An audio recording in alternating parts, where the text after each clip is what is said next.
네, 신성주입니다. 11월 9일 저녁입니다. 낮이 짧아지고 저녁이 길어지는 것 같습니다. 그래도 오늘 낮에는 날씨도 괜찮았고 단풍을 볼만 했습니다. 예전에는 진성주가 하루에 20시간, 1년 365일 중에 거의 1년 300일 이상을 주구장창 앉아서 차트만 하루에 20시간 가까이 봤었는데 지금은 그래도 낮에 산에도 다 갔다 오고 단풍도 보고 머리도 식히고 있습니다. 정보가 많아진다고 뉴스도 많이 보고 유튜브도 많이 보고 보고서도 많이 보고 정보량이 많아진다고 의사결정의 정확도가 높아지지 않습니다. 충분히 자기 머리도 식혀가면서 주식 공부하시길 바라고, 최근 들어서 특히 이번 주라고 할까요? 특정 종목 주주분들이 진성주를 많이 찾아주고 계십니다. 아마도 뭐 그 종목에 대한 영상이 마음에 드셨는지 아니면 줄기차게 제가 업데이트를 하고 있다 보니까 그 종목에 대한 워딩이 나올까봐 많이 찾아주시기도 하고 DM도 보내주시는 것 같습니다. 저는 종목 하나에 매달리거나 그리고 종목 하나를 언급하는 사람은 아닙니다. 예전에 뭐 배터리 관련, 2차전지 관련 그런 유튜버들이 있었는데 지난 3년 이상 매주 무료 추천 종목을 올려드리면서 때로는 그 종목들이 크게 상승도 하고 때로는 하락을 하면서 꾸준하게 제 종목을, 제 관점을 말씀드리면서 검증을 받고 있는 그런 유튜버입니다. 저도 전업 투자를 하고 있습니다. 매일매일 시장을 분석하면서 제 관점을 여러분들께 말씀을 드리고 있어요. 거기서 여러분들은 조금이나마 도움이 되시는 내용들이 있길 바라고 제 관점을 통해서 힌트를 얻으셨으면 좋겠습니다. 지수가 현재 고점이냐 저점이냐 이런 것을 꼭 반드시 알아야 된다 이렇게는 말씀드리지 않겠습니다. 하지만 투자자들의 심리가 요동치는 구간은 분별할 수 있어야 된다 이런 말씀을 드리고 싶네요. 기사를 보다 보면 지난주에 JP모건이 코스피 내년 5천 간다, 6천도 가능하다 이런 기사가 있었습니다. 개미 투자자들은 JP모건 글로벌 IB들의 보고서를 보면서 희망회로를 굴리기도 하죠. 아, 이러면 투자를 해도 되는구나. 불과 1년 전, 이게 작년 11월 8일 딱 1년 전 기사입니다. 그때 우리 시장을 어떻게 전망했느냐. 코스피의 내년 상반기까지도 우울하다. 그러니까 2024년 11월 8일 2025년 상반기를 우울하다라고 증권가에서는 예측을 했었는데 보란듯이 그 예측은 틀렸습니다. 지금 현재 JP모건을 비롯해서 국내 여러 기관들이 다시 한번 코스피에 대해서 5천, 6천, 뭐 7천까지도 얘기가 나오는 것 같습니다. 이런 유능하고 훌륭한 애널리스트들, 분석가들이 있는 저 보고서를 맹신하지 마시고 여러분들 스스로 현재 지수의 방향성에 대해서 공부를 하고 인지할 수 있는 지식을 습득하시기를 권합니다. 저는 이 얘기를 4년, 한 5년째 드리고 있습니다. 지수 좀 보겠습니다. 지난 금요일 2천여 개의 종목이 하락을 보였고 상승하는 종목은 적었습니다. 저는 멤버십 회원들에게 장 초반에 있었던 시장의 흐름에 대해서 말씀을 드렸는데 일단 외국인은 5천억 원 내다 팔았습니다. 지금 외국인의 수급이 이 고점에서 10월 28일부터 계속해서 연속적인 차익 실현을 보이고 있는데요.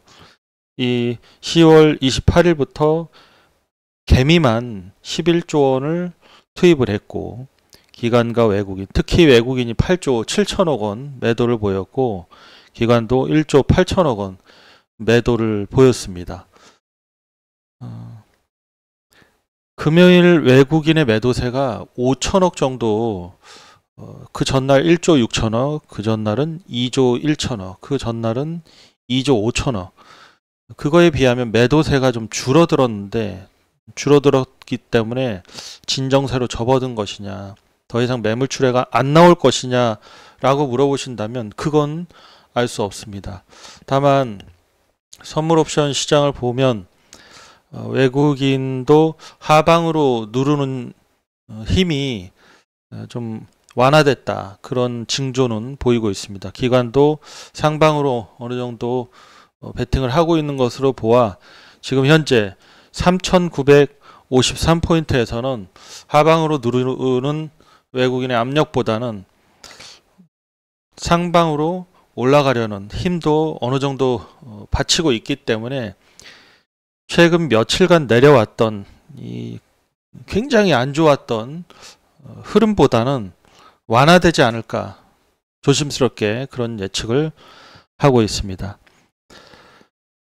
코스피, 코스닥 현재 투자자 예탁금이 11월 6일자로 86조 9천억입니다. 투자자의 예탁금은 88조 원대까지 늘어나면서 사상 최대 유례 없는 그런 유동성을 보이고 있습니다. 이 유동성이 과연 지수 3,953 구간에서 공격적인 투자를 감행할지 감행하지 않을지는 우리 모두 알 수 없습니다. 저는 어느 정도 잠재적인 투자 포인트는 있다고 보고 있습니다. 하지만 이 자금들이 지금 구간에서 적극적으로 돈이 들어올지는 글쎄요, 그건 잘 모르겠네요. 한 가지 좀 눈여겨볼 것은 사상 최대 비투 장세가 이어지고 있거든요. 어느 정도냐면 신용잔고가 25조 8천억 원, 증권담보대출도 지난 11월 4일 25조 9천억이었는데 24조 7천억까지 좀 내려가면서 이게 반대 매매가 지금 나오고 있다는 거예요. 이게 좋아할 게 아닙니다. 반대 매매가 지금 미수금 대비 반대 매매 비중이 2.3%대로 제가 계속 매일매일 체크를 해보는데 최근 들어서 굉장히 늘어나고 있다. 그래서 반대 매매 금액이 218억 원 정도까지 늘어났다는 것은 2021년도, 2022년도 있었던 에코프로, 포스코홀딩스 그리고 지수가 저점에서 내려올 때 그 정도 규모로 올라가고 있는 겁니다. 투자자 예탁금과 지수가 올라가고 종목들이 대장주 혹은 중형주들의 종목들의 고점 부근에서 개미 투자자들이 레버리지를 활용했다면 거기서 반대 매매가 좀 일어나고 있다, 그렇게 볼 수 있습니다. 이 반대 매매가 종목들의 흐름 그리고 메이저들의 시장 움직임을 둔탁하게 만드는 원인이라고 볼 수도 있습니다. 코스피의 현재 PBR 3,953에서 1.32입니다. 그러니까 코스피는 현재도 비싸다라고 규정하거나 코스피의 주식들이 너무 비싸라고 하기에는 그쵸, 그렇게 비싸다고 볼 수는 없습니다. 수치상으로는. 저는 뭐 1.5, 1.7까지도 그렇게 크게 무리가 없다 보여집니다. 그래서 일부 종목들에 한해서는 여러분들이 샅샅이 살펴보셔야 되겠고, 코스닥은 다릅니다. 코스닥은 전체적으로 봤을 때 PBR 2 구간이기 때문에 코스닥의 PBR은 비싸다. 전체적으로 봤을 때는 비싼 겁니다. 그런데 코스닥의 대장주가 바이오 제약주들이 있기 때문에 이 바이오가 주된 코스닥의 전체 PBR을 높이고 있는 원인이다. 코스닥 150 헬스케어의 PER이 6,400배고 PBR이 9.111이니까 얘네들이 전체 코스닥을 비싸게 만들고 있다, 그렇게 볼 수 있습니다. 직전 지수가 상승할 때도 말씀드렸는데요. 삼성전자와 SK하이닉스가 계속해서 상승을 보이면서 물론 시장에서 삼성전자가 실적이 잘 나온 것은 맞습니다. 그러나 단기적으로 너무 많은 상승을 했고 어느 정도 기대감에 상승한 측면이 있기 때문에 진성주의 예측은 이런 의견을 반복해서 내드렸어요. 삼성전자 밸류체인에 속해 있는 회사들은 결코 숫자가 드라마틱하게 어닝 서프라이즈가 나올 가능성은 적다. 그러나 HBM3 2024년, 2025년까지 SK하이닉스 밸류체인에 속해 있는 기업들은 SK하이닉스가 엔비디아양 HBM3 점유율 70% 육박했기 때문에 계속해서 좋은 실적을 내고 있을 가능성이 높고 그 기업들은 우상향 하더라도 우리가 할 말이 없다. 그러나 삼성전자의 밸류체인에 속해 있는 회사들은 이제 곧 많은 발주가 나올 가능성이 많고 본격적인 파운드리 가동이 시작이 되면 HBM 파운드리 양사업부가 본격적인 발주를 가동을 보일 가능성이 있겠다 해서 3분기 이후에 조정이 발생이 되면 그때를 매수 기회로 삼아야 된다라고 누차 말씀을 드렸죠. 그게 그 매수 기회라는 게 이런 조정이 있을 때 현금이 있다면 그때 좋은 종목을 싸게 담을 수 있는 기회가 있다라는 의미거든요. 그러나 일부에서는 그럴 수 있습니다. 아니 성주님 지금 얘기한 것처럼 그때도 이렇게 좀 잘 풀어서 얘기하면 저희들이 그렇게 따라하지 않겠습니까? 라고도 얘기할 수 있는데요. 그게 그렇습니다. 모든 의사가 진료를 볼 때 똑같은 워딩과 똑같은 어휘를 활용해서 환자에게 설명하지 않습니다. 어떤 의사는 간결하게 처방하는 의사도 있고 어떤 의사는 세세하게 풀어서 일일이 다 얘기해 주는 의사도 있고 선생마다 설명하는 방법에 따라서 학생의 학업 성과가 달라지기도 합니다. 제가 이 영상을 통해서 여러분들에게 어떤 설명을 어떻게 드리느냐에 따라서 여러분들이 저와 주식 공부를 함에 있어서 실력이 일치월장 하시는 분들도 있고 그렇지 못한 분들도 있을 겁니다. 또한 이 영상은 유튜브에 공개되는 영상들이기 때문에 상당히 제한적이고 제가 가지고 있는 관점이나 제가 가지고 있는 기술적 분석을 하는 방법, 차트 분석을 하는 노하우 이런 것들을 다 공개해 드릴 수는 없겠죠. 하지만 그것들이 주식을 잘하는 핵심이다 이렇게까지는 말씀드리지 않겠습니다.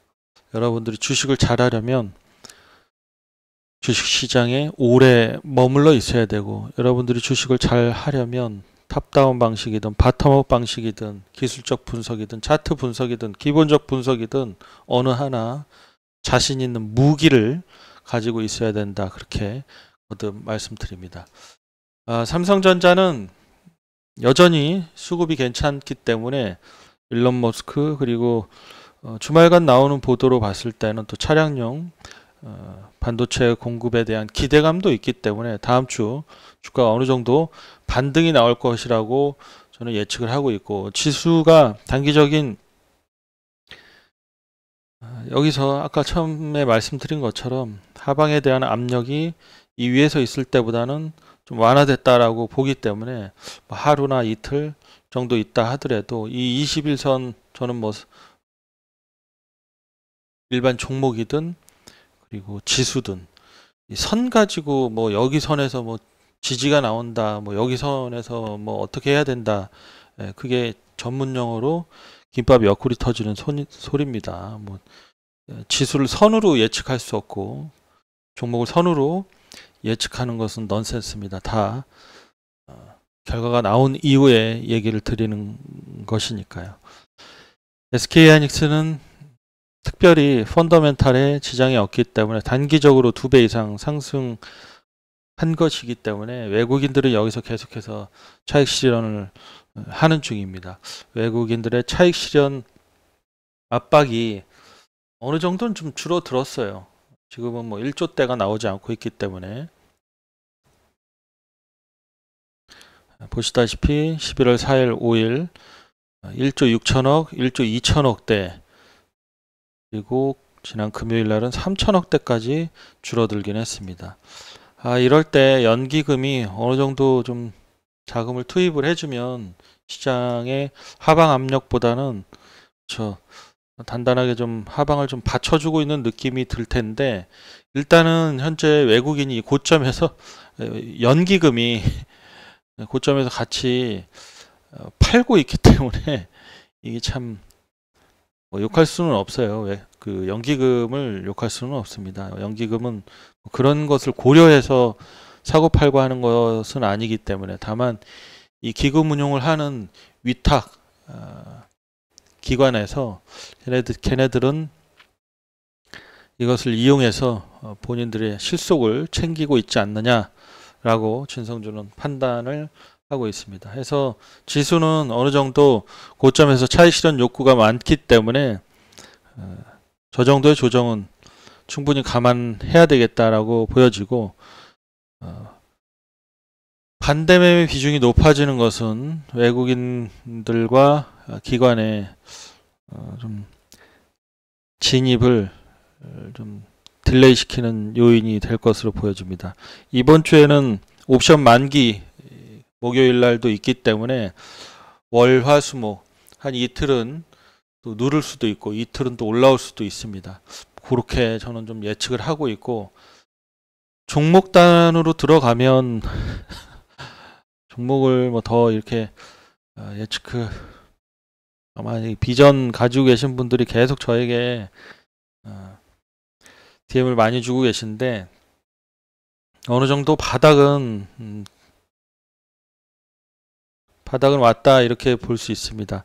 지금 10월 초부터 SK 하이닉스가 장비 발주 임박했다라는 기사들이 나왔어요. 여러분들도 분석을 해보시면, 그러니까 10월 초면 이때입니다. 이때 이제 반등이 나올 때 곧 장비 발주가 임박한 것 아니냐, 우리도 이제 그렇게 진성주도 그렇게 판단을 했었는데 지수가 밀리면서 이렇게 밀리는 것은 어쩔 수 없어요.